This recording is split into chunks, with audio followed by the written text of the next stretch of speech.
Capítulo 2 A Revolução Copérnica. A primeira batalha sombria entre a teologia e a ciência, e sob alguns aspectos a mais marcante, foi a controvérsia astronômica se de fato era a Terra ou o Sol o centro do que agora chamamos de sistema solar. A teoria ortodoxa era a ptolomaica, segundo a qual a Terra estaria imóvel no centro do universo, enquanto o Sol, a Lua, os planetas e o sistema de estrelas fixas girariam ao redor dela, cada um em sua própria esfera. De acordo com a nova teoria, a copernicana, a Terra, muito longe de estar parada, teria um movimento duplo, giraria em seu eixo uma vez ao dia e em torno do Sol uma vez ao ano. A teoria que chamamos copernicana, apesar de ter aparecido com toda a força da inovação no século XVI, tinha sido de fato inventada pelos gregos, com vasta competência em astronomia. Foi defendida pela escola pitagorista, atribuída provavelmente sem autenticidade histórica a seu fundador, Pitágoras. Sem dúvida, o primeiro astrônomo conhecido por afirmar que a Terra se movia foi Aristarco, de Samos, que viveu no século III antes da Era Comum, e que foi, em muitos aspectos, um homem brilhante. Inventou um método teoricamente fundamentado na distância relativa do Sol e da Lua, embora seu resultado estivesse longe do correto devido a erros de observação. Como Galileu, ele atraiu sobre si a imputação da heresia e foi denunciado pelos Cleandes, estoicos. Todavia, viveu numa época em que os fanáticos tinham pouca influência sobre o governo, e a denúncia aparentemente não o prejudicou. Os gregos tinham grande habilidade em geometria, o que os capacitava a chegar a conclusões científicas em relação a certas questões. Conheciam a causa dos eclipses e, a partir do formato da sombra da Terra sobre a Lua, deduziram que a Terra era uma esfera. Erastóstenes, um pouco à frente de Aristarco, descobriu como avaliar o tamanho da Terra.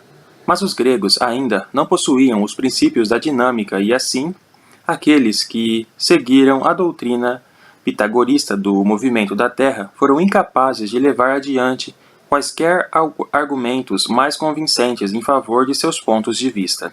Ptolomeu, aproximadamente no ano 130 DC, negou a visão de Aristarco e recolocou a Terra em sua posição privilegiada no centro do universo.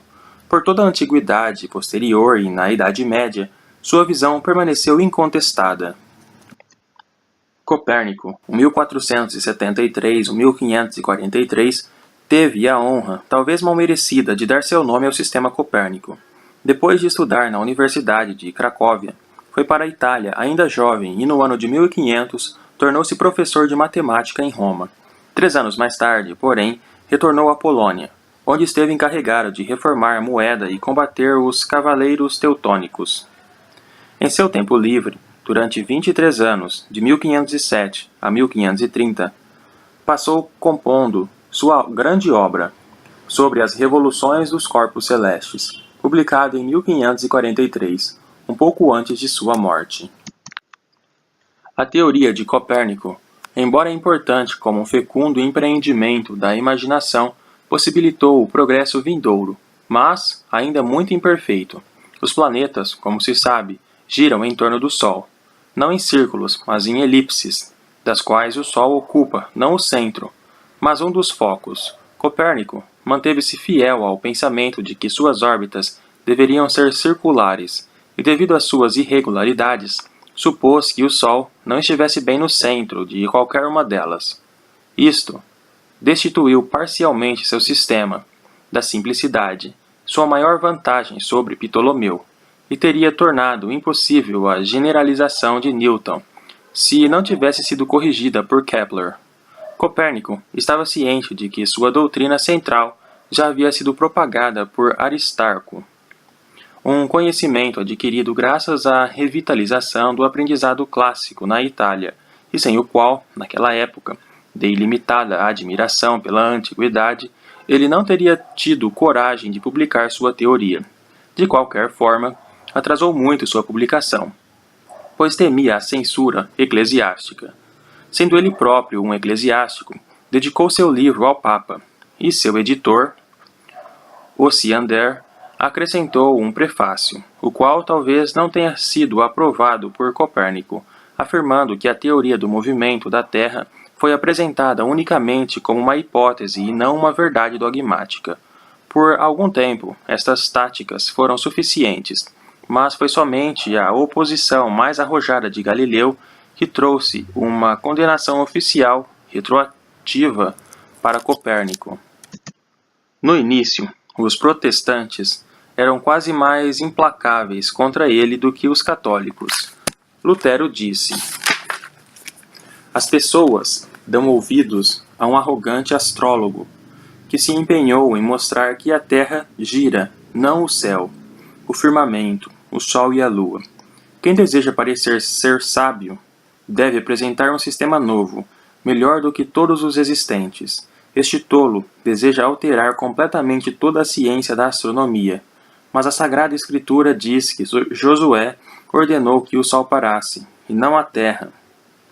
Philippe Melanchthon foi igualmente enfático, e também Calvino, que após citar o texto, o mundo também está imóvel e não pode ser movido, concluiu triunfamente: quem ousará colocar a autoridade de Copérnico acima do Espírito Santo? Até Wesley, já no fim do século XVIII, mesmo não se atrevendo a ser tão enfático, entretanto declarou que as novas doutrinas na astronomia tendem à infidelidade. Penso que Wesley, de certo modo, tinha razão sobre isso. A importância do homem é uma parte essencial do ensinamento tanto do Velho quanto do Novo Testamento. Realmente, os propósitos de Deus na criação do universo parecem ter sido concebidos em relação aos seres humanos. As doutrinas da encarnação e redenção não poderiam ser prováveis se o homem não fosse a criatura mais relevante. Agora, não há nada na astronomia de Copérnico que prove que somos menos importantes do que pensamos ser, mas a destronização de nosso planeta e sua posição central sugere uma imagem de igual destronização de seus habitantes. Enquanto se pensava que o Sol e a Lua, os planetas e as estrelas fixas giravam uma vez por dia ao redor da Terra, era fácil supor que eles existiam em nosso benefício, de que usufruíamos de um interesse especial do Criador. Porém, quando Copérnico e seus sucessores convenceram o mundo de que nós giramos enquanto as estrelas nem reparam em nosso planeta, quando se soube mais tarde que nossa Terra é pequena comparada a vários planetas e que estes são pequenos comparados ao Sol, quando os cálculos e os telescópios revelaram a vastidão do sistema solar, da nossa galáxia e finalmente do universo de inumeráveis galáxias, tornou-se imensamente difícil acreditar que este refúgio remoto e limitado poderia ter importância apenas por ser o lar do homem. Caso o homem tivesse a significância cósmica atribuída a ele na teologia tradicional. Meras considerações de escala sugeriram que talvez não fôssemos o propósito do universo, mas uma autoestima insistente sussurrava que, se nós não fôssemos o propósito do universo, este provavelmente não possuiria nenhum propósito. Não quero dizer que estas reflexões contenham qualquer irrefutabilidade lógica, menos ainda que tenham amplamente sido levantadas imediatamente pelo sistema copérnico. Quero simplesmente dizer que eram reflexões que o sistema estava propenso a estimular naqueles em cujas mentes isso estava muito presente. Assim, não é de se surpreender que as igrejas cristãs, como as protestantes e católicas, tenham hostilizado a nova astronomia e procurado fundamentos para estigmatizá-las como herética. O próximo grande passo na astronomia foi dado por Kepler, 1571-1630, que apesar de possuir as mesmas opiniões de Galileu, nunca entrou em conflito com a Igreja. Pelo contrário, as autoridades católicas perdoaram seu protestantismo em decorrência de sua eminência científica. Quando a cidade de Graz onde ocupava uma cadeira no magistério, passou do controle dos protestantes para os católicos. Os professores protestantes foram destituídos, mas ele, apesar de ter fugido, foi reintegrado, favorecido pelos jesuítas. Substituiu Tycho como matemático imperial, sob o regime do imperador Rudolf II, e herdou seus inestimáveis registros astronômicos. Se tivesse dependido de sua posição oficial, teria morrido de fome, pois o salário, apesar de bom, não era pago. Mas, além de ser astrônomo, também era astrólogo. Talvez um daqueles que acreditasse sinceramente nisso. E quando fazia os horóscopos do imperador e de outras pessoas ilustres, podia exigir pagamento. Com uma lisura apaziguante, ele dizia que a natureza, que conferiu a todo animal os meios de subsistência, deu à astrologia como auxiliar e um aliado da astronomia. Os horóscopos não eram sua única fonte de sobrevivência, pois ele havia se casado com uma pessoa de posses, e apesar de constantemente se queixar da pobreza, quando morreu, descobriu-se que estava muito bem amparado. O tipo do intelecto de Kepler era excepcional. Foi primeiramente levado a favorecer a hipótese copernicana, quase tanto pelo culto ao Sol, como por motivos mais racionais. Nos trabalhos que conduziram à descoberta de suas 3 leis, foi orientado pela hipótese fantástica de que deve haver alguma conexão entre os 5 sólidos regulares e os 5 planetas: Mercúrio, Vênus, Marte, Júpiter e Saturno.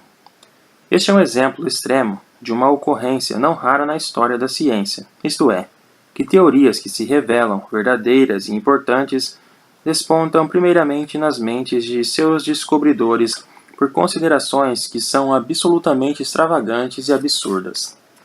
O fato é que é difícil pensar na hipótese correta, e não há nenhuma técnica para facilitar este passo extremamente essencial no progresso científico. Consequentemente, qualquer plano metódico pelo qual as novas hipóteses são sugeridas tem a probabilidade de ser útil.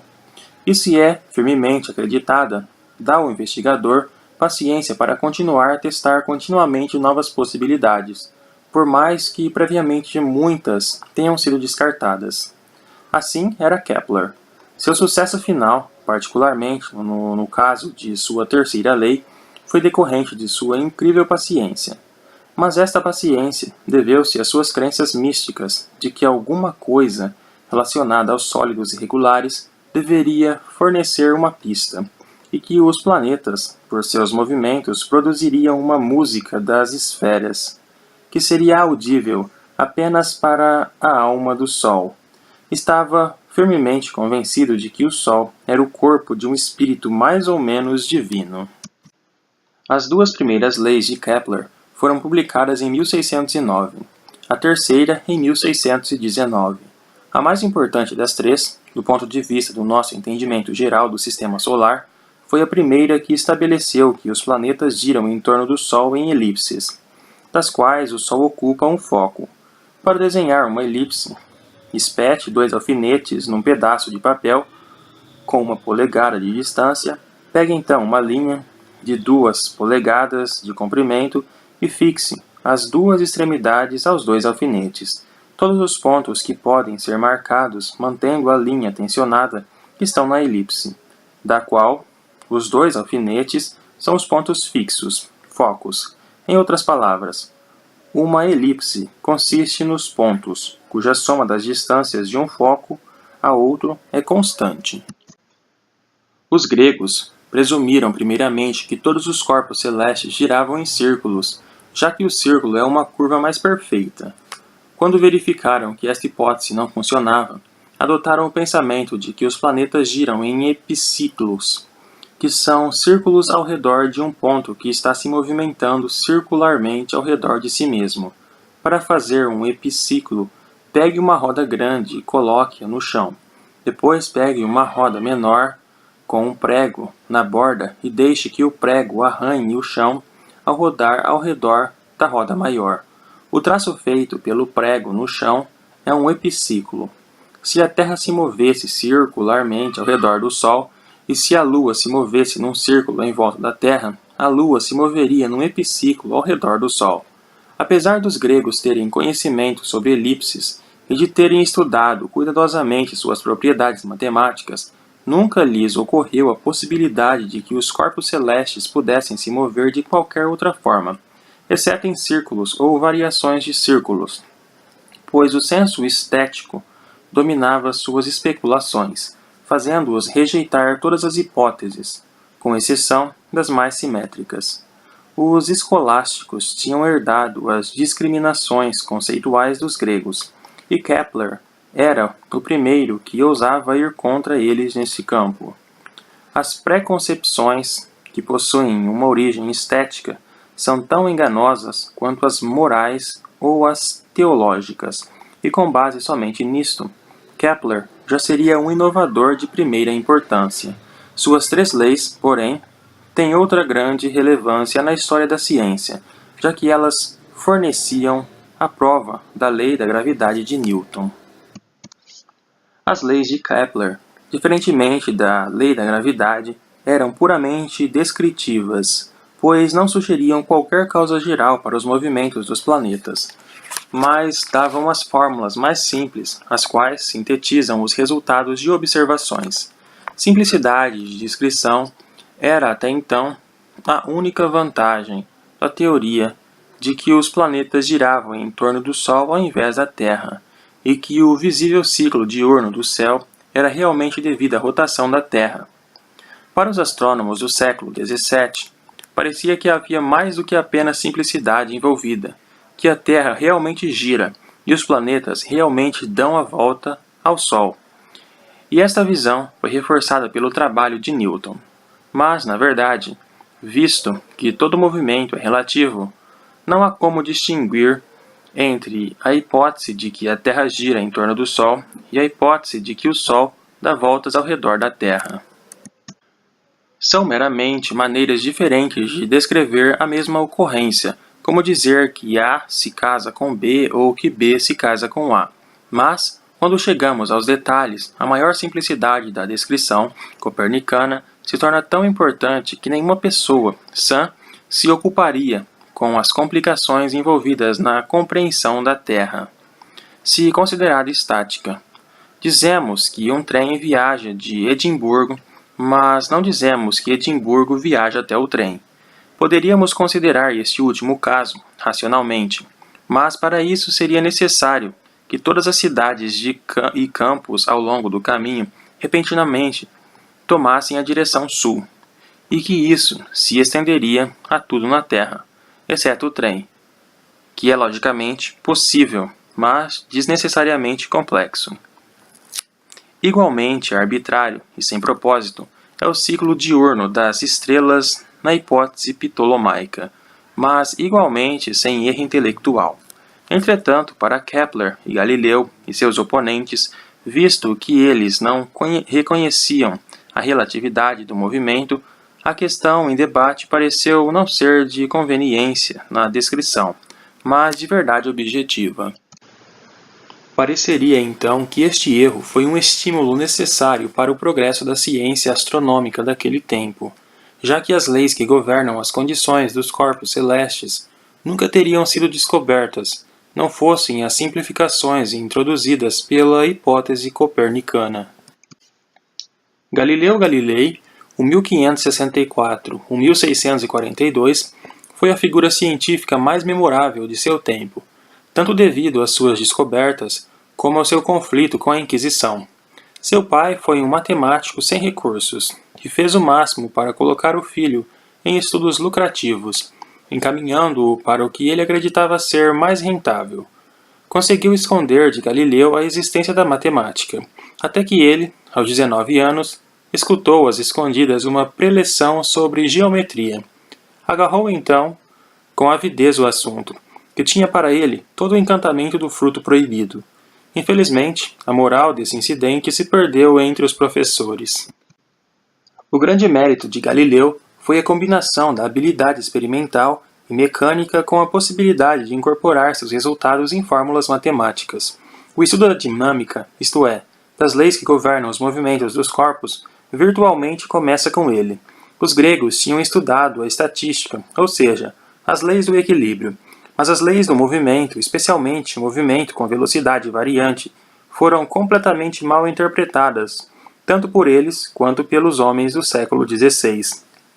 Para começar, pensava-se que um corpo em movimento, se deixado por si só, pararia, enquanto Galileu constatou que ele continuaria se movendo em linha reta com velocidade uniforme se estivesse livre de todas as influências externas. Colocando de outra forma, as circunstâncias no ambiente devem ser analisadas para considerar não o movimento de um corpo, mas sua mudança de movimento, ou seja, quanto à direção ou velocidade, ou ambos. A mudança na velocidade ou direção de movimento é chamada de aceleração. Assim, ao explicar por que os corpos se movem da forma como realmente o fazem, é a aceleração, não a velocidade, que demonstra as forças externas exercidas. A descoberta desse princípio foi o primeiro passo indispensável em dinâmica. Ele aplicou este princípio ao explicar os resultados de seus experimentos de corpos em queda livre. Aristóteles havia afirmado que a velocidade com que um corpo cai é proporcional ao seu peso. Isto quer dizer que, se um corpo pesando, por exemplo, 10 libras e outro 1 libra, ambos fossem jogados da mesma altura, no mesmo momento, o corpo pesando 1 libra deveria levar 10 vezes mais para alcançar o solo se comparado ao de 10. Galileu, que era professor em Pisa, não demonstrava apreço por outros professores e costumava derrubar pesos da torre inclinada, enquanto seus colegas aristotelistas estavam a caminho de suas aulas. Volumes grandes ou pequenos de chumbo alcançavam o solo quase que simultaneamente, o que provava a Galileu que Aristóteles estava errado, mas, para os outros professores, Galileu tinha um comportamento, no mínimo perverso. Por várias ações mal intencionadas, das quais essa era típica, estava sujeito ao ódio constante daqueles que acreditavam que a verdade deveria ser buscada em livros, e não em experimentações. Galileu descobriu que, independentemente da resistência do ar, quando os corpos caem livremente, caem com uma aceleração uniforme, que num vácuo é a mesma para todos, não importando seu tamanho ou material, do qual é composto. Cada segundo durante o qual um corpo está caindo livremente num vácuo, sua velocidade aumenta aproximadamente 32 pés. Provou também que, quando um corpo é atirado horizontalmente, como uma bala, ele se move numa parábola, ao passo que se supunha que se movesse horizontalmente por um tempo, para depois cair verticalmente. Estes resultados podem não parecer muito sensacionais agora, mas foram o início do conhecimento matemático exato de como os corpos se movem. Antes disso, havia a matemática pura, que era dedutiva e não dependia de observação, e havia certa quantidade de experimentação totalmente empírica, especialmente ligada à alquimia. Mas foi ele quem iniciou a prática da experimentação visando chegar à lei matemática, desta forma, capacitando a matemática a ser aplicada à matéria, para o qual não havia algum conhecimento a priori. E principalmente fez de tudo para demonstrar de forma espetacular e incontestável como uma afirmação pode ser facilmente repetida geração após geração, a despeito do fato de que a tentativa mais simples de verificação teria demonstrado sua vulnerabilidade. Por 2000 anos, de Aristóteles a Galileu, ninguém havia pensado em averiguar se as leis dos corpos em queda eram o que Aristóteles afirmava. Testar estas afirmações pode ser natural para nós, mas na época de Galileu, isso era genialidade. Experimentações com corpos em queda, apesar de irritarem os intolerantes, não poderiam ser condenadas pela Inquisição. Foi o telescópio que levou Galileu a fundamentos mais arriscados. Sabendo que um holandês havia inventado este instrumento, Galileu o reinventou e quase que imediatamente descobriu muitos fatos astronômicos novos, sendo que o mais importante deles, para ele, foi a existência dos satélites de Júpiter. Eram importantes como representações em miniaturas do sistema solar de acordo com a teoria de Copérnico, embora difíceis de serem enquadrados no plano ptolomaico. Além do mais, havia todo tipo de motivos para que existissem, além das estrelas fixas, apenas 7 corpos celestes: o Sol, a Lua e os 5 planetas, e a descoberta de mais 4 foi muito desconcertante. Não havia 7 candelabros de ouro no Apocalipse? E as 7 igrejas da Ásia? Todos os aristotelistas se recusaram a olhar pelo telescópio e teimosamente insistiam que as luas de Júpiter eram uma ilusão. Mas Galileu, prudentemente, os batizou de Sidera Medicea, estrelas de Médici, homenageando o grão-duque de Toscana, e isso muito contribuiu para persuadir o governo desta realidade. Se eles não tivessem fornecido um argumento a favor do sistema copernicano, aqueles que negaram sua existência não poderiam ter sustentado seus fundamentos por muito tempo. Além das luas de Júpiter, o telescópio revelou coisas assustadoras aos teólogos. Mostrou que Vênus possui fases como a Lua. Copérnico tinha reconhecido que sua teoria exigia que assim fosse, e o instrumento de Galileu transformou um argumento contra ele em um argumento a seu favor. Descobriu-se que havia montanhas na Lua, o que, por alguma razão, foi considerado chocante. Ainda mais apavorante, o Sol tinha manchas. Isto demonstrava que o trabalho do Criador possuía máculas. Os professores nas universidades católicas foram proibidos de mencionar as manchas do Sol e, em algumas delas, esta proibição permaneceu por séculos. Um dominicano foi incentivado a proferir um sermão sobre o trocadilho: Vós, homens de Galileu, por que ficais vós fitando o firmamento? Onde afirmava que a geometria é demoníaca, e os matemáticos deveriam ser banidos como autores de todas as heresias. Os teólogos não tardaram a apontar que a nova doutrina deveria tornar a encarnação difícil de ser acreditada. Ademais, já que Deus não faz nada em vão, devemos supor que outros planetas são habitados. Mas poderiam seus habitantes descender de Noé ou terem sido redimidos pelo Salvador? Estas foram apenas algumas das terríveis dúvidas que, de acordo com os cardeais e arcebispos, poderiam surgir devido à investigação incrédula de Galileu. O resultado de tudo isso foi a Inquisição admitindo a astronomia e concluindo, por dedução de certos textos da Escritura, duas verdades importantes. A primeira afirmação, de que o Sol é o centro e não gira em torno da Terra, é tola, absurda e falsa na teologia, e também herética, pois é expressamente contrária à Sagrada Escritura. A segunda afirmação, de que a Terra não é o centro, mas gira em torno do Sol, é absurda, falsa na filosofia e, de um ponto de vista teológico, pelo menos, contraria a verdadeira fé. Galileu, depois disso, por ordem do Papa, foi obrigado a se apresentar diante da Inquisição, que o forçou a confessar seus erros, o que aconteceu em 26 de fevereiro de 1616. Prometeu, então, solenemente que não mais sustentaria ou ensinaria o ponto de vista copernicano, fosse por escrito ou verbalmente. Lembre-se que isso aconteceu somente 16 anos desde a morte de Bruno, queimado vivo. A pedido do Papa, todos os livros que professavam que a Terra se movia foram imediatamente colocados no índice, catálogo de livros proibidos pela Igreja. E pela primeira vez, o próprio trabalho de Copérnico tinha sido condenado. Galileu se retirou para Florença e por um tempo viveu retraído, evitando ofender seus inimigos vitoriosos. Galileu, entretanto, tinha um temperamento arrojado e sempre inclinado a usar sua inteligência contra os tolos. Em 1623, seu amigo cardeal, Barberini, tornou-se Papa, com o título de Urbano VIII, e isso deu a Galileu uma sensação de segurança, o que foi um engano.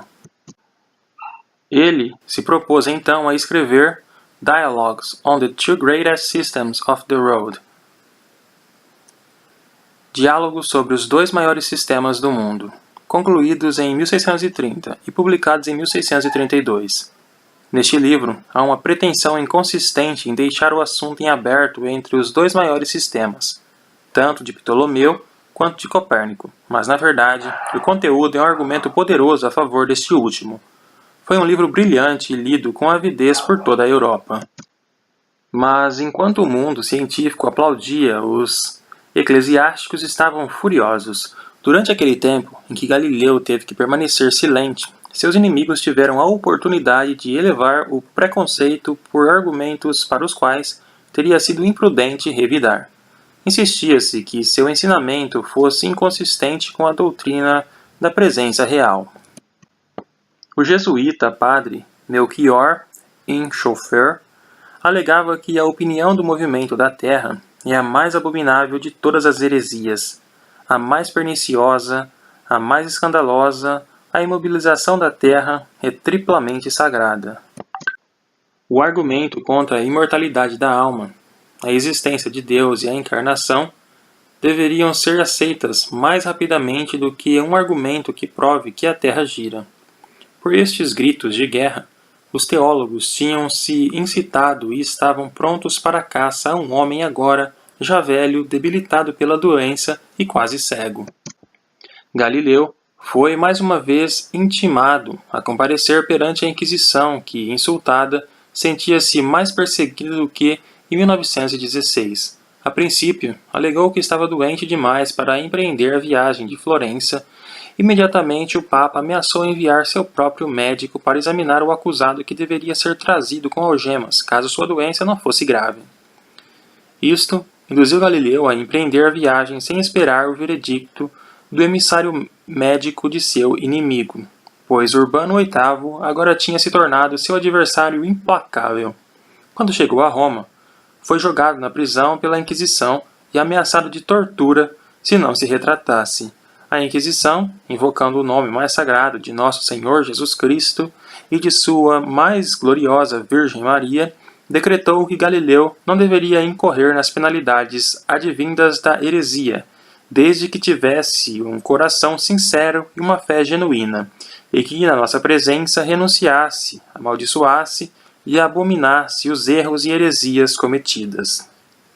Contudo, apesar da retratação e penitência, vós condenamos a uma prisão formal desta Inquisição sagrada, enquanto nos aprouver, e por penitência, ordenamos que durante os 3 próximos anos recite uma vez por semana os 7 salmos penitenciais. A brandura relativa dessa sentença estava condicionada à retratação de Galileu, que, publicamente, de joelhos, recitou um longo preceito feito pela Inquisição, no qual declarava: Eu repudio, amaldiçoo e abomino os erros e heresias cometidos, e juro que nunca mais direi ou afirmarei qualquer coisa, verbalmente ou por escrito, que possa suscitar alguma suspeita deste tipo sobre mim. Ele continuou prometendo que denunciaria à Inquisição quaisquer hereges que, por seu conhecimento, ainda estivesse afirmando que a terra se movia, e jurou, com suas mãos sobre o Evangelho, que ele próprio tinha renunciado à sua doutrina.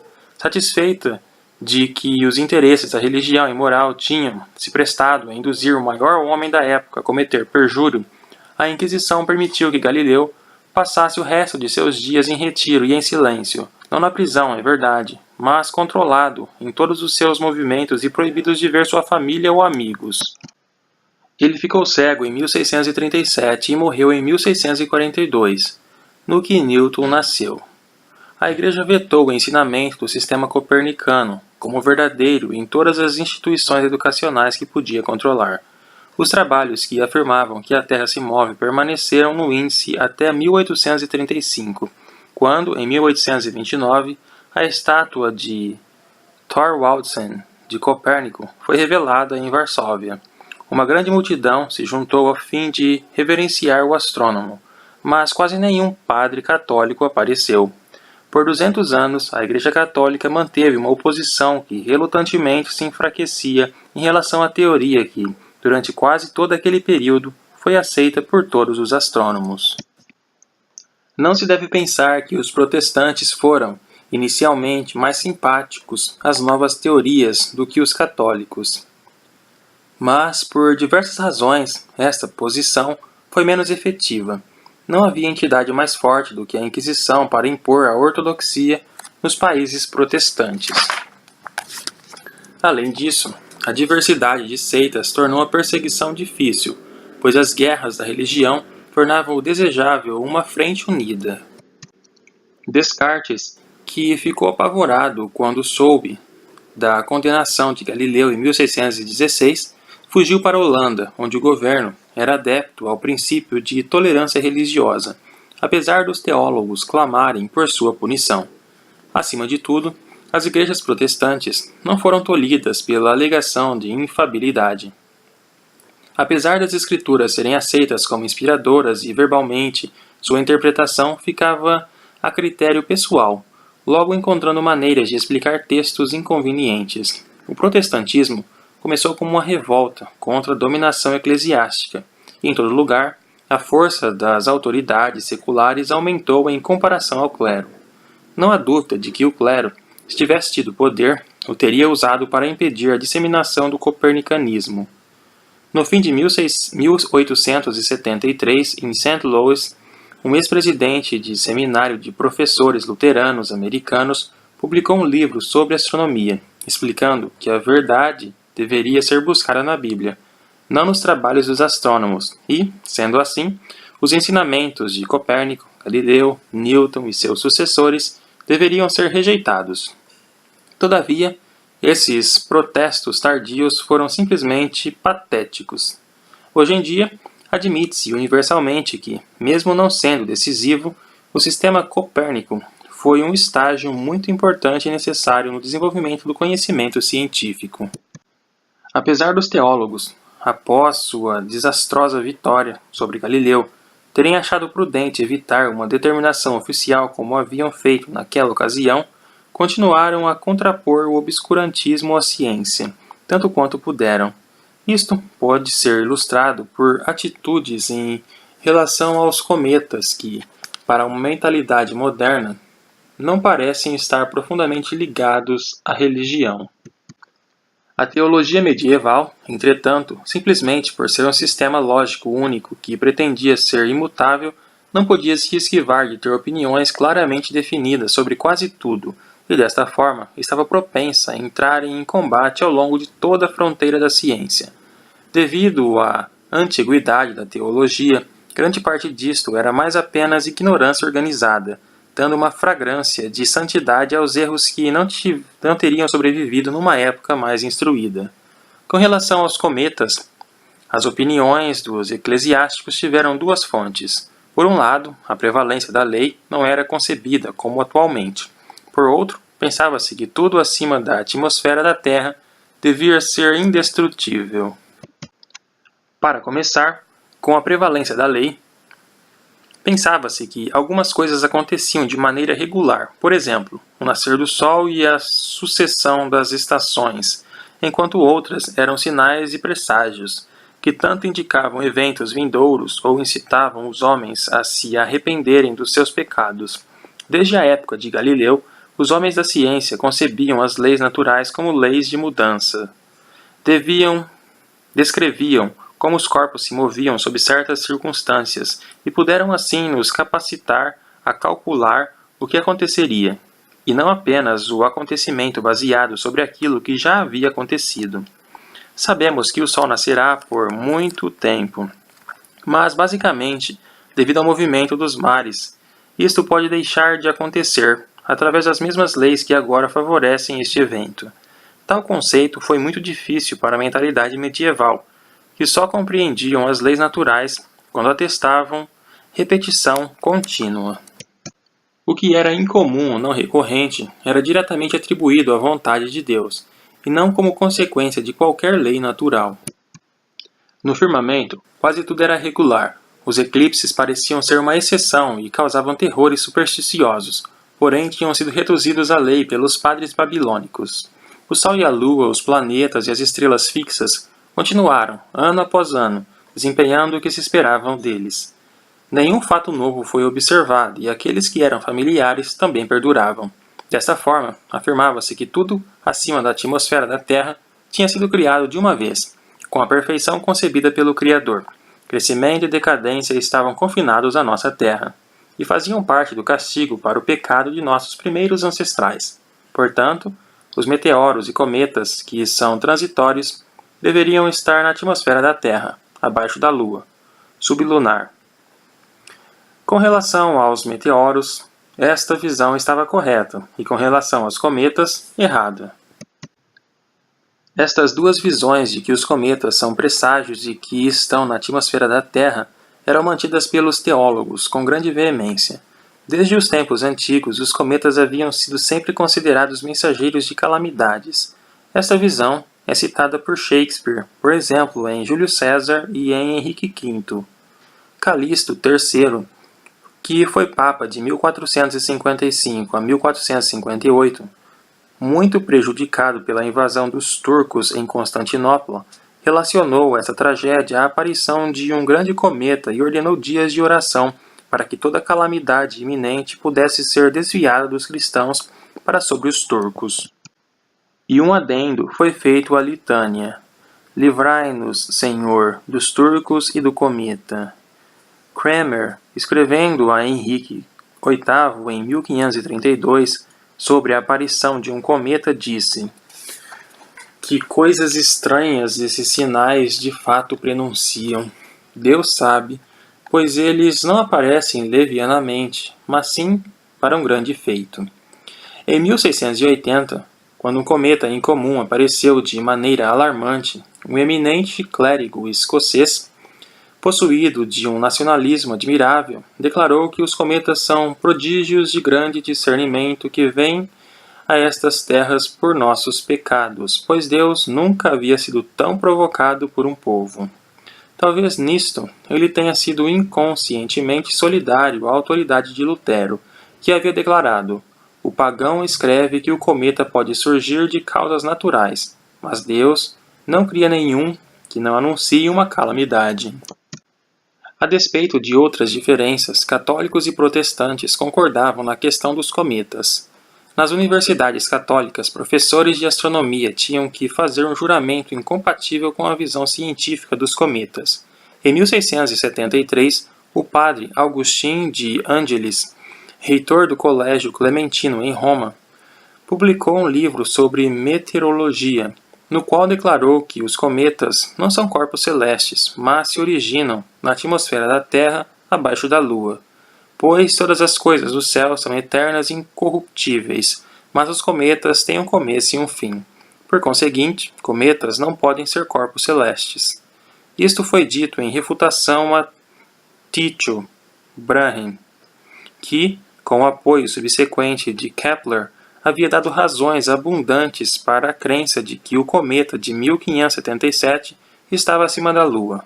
Padre Augustin considerou os movimentos erráticos dos cometas como causados por anjos divinamente encarregados desta tarefa.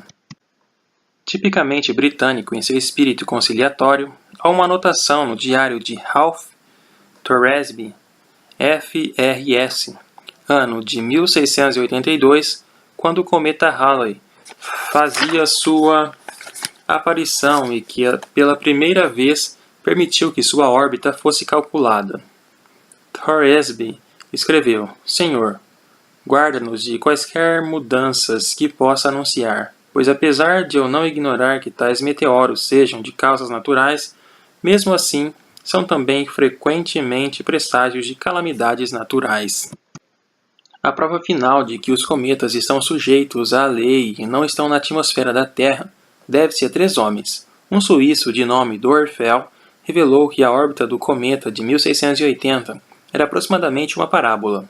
Halley mostrou que o cometa de 1682, assim chamado por causa de seu nome, que havia promovido o terror em 1066 e na queda de Constantinopla, possuía uma órbita como uma elipse muito alongada, num período de aproximadamente 76 anos, e os princípios de Newton, em 1687, mostrando que a lei da gravidade foi considerada satisfatória quanto aos movimentos dos cometas e dos planetas. Os teólogos que acreditavam em presságios foram compelidos a ceder ante os terremotos e as erupções. Contudo, estes pertenciam não à astronomia, mas a uma ciência diferente, a geologia, que se desenvolveu mais tarde e teve sua própria batalha contra os dogmas herdados de uma era ignorante.